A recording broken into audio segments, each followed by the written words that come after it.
Brève de nature sauvage à Paris.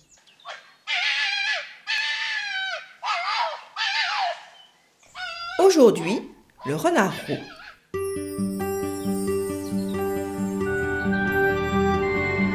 La biodiversité parisienne racontée par Sophie Tabillon de l'Agence d'écologie urbaine.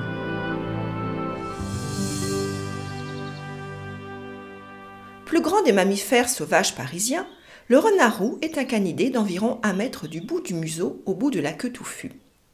Autrefois appelé goupil, il vit en marge des humains. C'est un animal méfiant et rusé. Discret, ses excréments, aussi appelés fesses, signalent son passage aux Parisiens. Ses repas varient en fonction des saisons et des opportunités. En plus des oiseaux, des mulots, des hérissons, en été et à l'automne, il consomme des fruits charnus, mûres, baies de sureau, prunelles, cynorhodons, merises. Il se délecte aussi de criquets et coléoptères lorsque ceux-ci abondent en été, de champignons en automne, et il n'hésite pas aussi à visiter les poubelles, les tas de compost et les mangeoires à oiseaux en hiver. À l'heure de la chasse, dans les milieux ouverts comme les prairies et les friches, le renard repère sa proie à l'ouïe. Soudain, il bondit à la verticale, comme si ses pattes étaient montées sur ressort, puis retombe en plaquant sa victime avec ses membres antérieurs.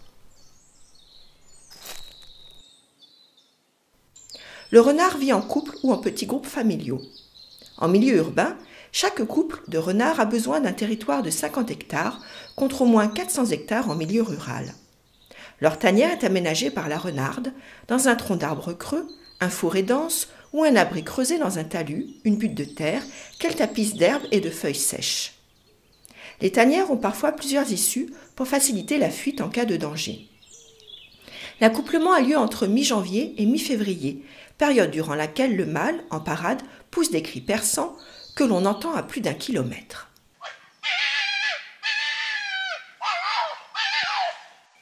Deux mois plus tard, la femelle met bas d'une portée de 4 à 6 petits. Les jeunes naissent aveugles et commencent à voir au bout d'une quinzaine de jours. Sevrés vers 4 ou 5 semaines, ils atteignent leur maturité sexuelle autour de 10 mois. Le couple réutilisera la même tanière plusieurs années, sauf si celle-ci se détériore et ne garantit plus la sécurité des petits. Cantonnés dans les bois parisiens, Boulogne et surtout Vincennes, les renards prospectent aussi la ville lors de leurs déplacements nocturnes en quête de nourriture ou de nouveaux territoires pour les jeunes renards dès l'automne. Ils empruntent des axes tranquilles comme la Petite Ceinture. Cette ancienne voie ferrée entourant Paris est un axe écologique majeur utilisé par les espèces animales pour se déplacer d'un réservoir urbain de biodiversité à un autre. La mobilité est indispensable à la survie et au bon développement de la faune sauvage. Des renards ont été vus ponctuellement au Champ de Mars, au parc Montsouris, au cimetière de Montmartre, au parc des Buttes-Chaumont. Durant le confinement des hommes au printemps 2020, une renarde a profité du cimetière du Père-Lachaise, désert, pour mettre bas et élever ses petits. Les renardeaux ont été observés par le conservateur du cimetière, explorant leur territoire et gambadant parmi les monuments et la végétation.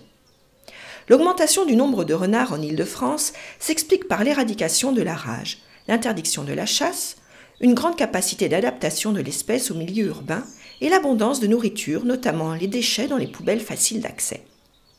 Leur population est estimée aujourd'hui entre 60 à 80 individus dans la capitale, y compris les bois, dont 12 à 15 renards intramuros.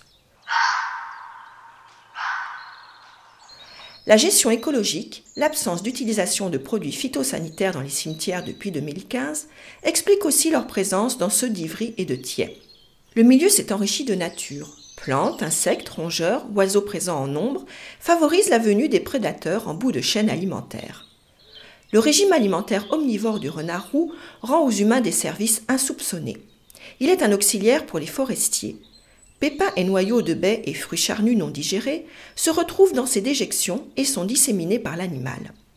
Il participe ainsi à la régénération des arbustes et arbres des bois parisiens. Sa consommation de rongeurs, évaluée à 6 000 par an, limite leur prolifération. En parallèle, il s'attaque également aux animaux malades et aux cadavres. Il nettoie ainsi les bois et les rues des petits animaux morts, contribuant à limiter pullulation et épidémies. Le renard a sa place en ville, Mais la pression humaine revenue dans la capitale, cet animal sauvage au pelage roux se fait à nouveau discret pour cohabiter avec nous.